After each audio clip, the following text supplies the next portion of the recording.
ہاتھ ہلتا رہے اس کا نام زندگی ہے، پیر چلتا رہے اس کا نام زندگی ہے، آنکھیں دیکھتی رہے اس کا نام زندگی ہے، زبان بولتی رہے اس کا نام زندگی ہے، جسم سلامت رہے اس کا نام زندگی ہے، سانسیں چلتی رہے اس کا نام زندگی ہے۔ لیکن سنیے سجاد رضوی، زندگی اس کو نہیں کہتا کہ ہاتھ ہلتے رہے، زندگی میں اس کو نہیں مانتا کہ پیر سے چلتے رہے، زندگی میری نظر میں یہ نہیں ہے کہ آنکھیں دیکھتی رہے، زندگی میری نظر میں یہ نہیں ہے کہ زبان بولتی رہے، زندگی میری نظر میں یہ نہیں ہے کہ سانسیں چلتی رہے۔ آپ کہو گے مولانا سجاد رضوی کیسی بات کر رہے ہو، آپ کی زبانیں ہل رہی ہے تب تو آپ بول رہے ہو، میری کانیں سن رہی ہے تب تو میں آپ کو سن رہا ہوں، میرا دماغ سمجھ رہا ہے تب تو میں آپ کو سمجھ پا رہا ہوں، میری آنکھیں دیکھ رہی ہیں تب تو میں آپ کو دیکھ پا رہا ہوں۔ لیکن آپ کہتے ہیں کہ دیکھنے والا زندہ نہیں ہے، آپ کہتے ہیں بولنے والا زندہ نہیں ہے، آپ کہتے ہیں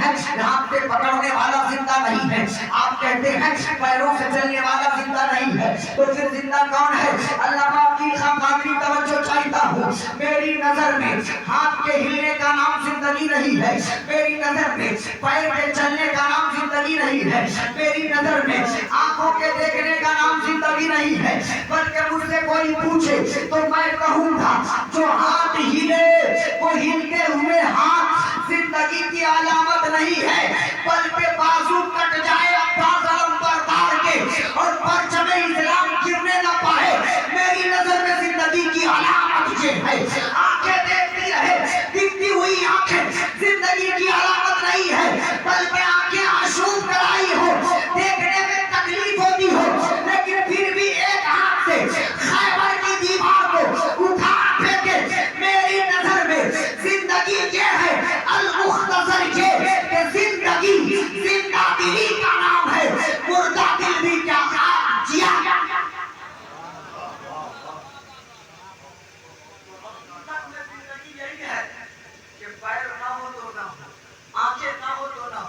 زبان نہ ہو تو نہ ہو، لیکن لوگ یاد رکھیں، لوگ یاد رکھیں۔ میں تو کہتا ہوں سب کچھ بھلا دیا ہے مگر یاد ہے حسین، یعنی ہمارے سینوں میں آباد ہے حسین، لوٹا ہے جن کے واسطے سورج بھی کبھی اس بے مثال باپ کی اولاد ہے حسین، جس کو یقین آئے وہ سجدہ سے پوچھ لے راہ حق میں حاضر رباب۔ حضرات محترم، حسین پاک کو ہم یاد اسی لیے کرتے ہیں کہ حسین نے یہ نہیں دیکھا کہ ہاتھ صحیح سلامت ہو، پیر صحیح سلامت ہو، بلکہ حسین نے یہ دیکھا کہ اسلام صحیح سلامت ہو۔ حضرات لوگ کہتے ہیں، آج کل کچھ ایسے بھی مقررین مورخین ہیں جنہوں نے کربلا کی لڑائی کو، بیٹل آف کربلا کو، کربلا کے جنگ کو کرسی کی لڑائی کہہ دیا، حکومت کی لڑائی کہہ دیا، اقتدار کی جنگ کہہ دیا۔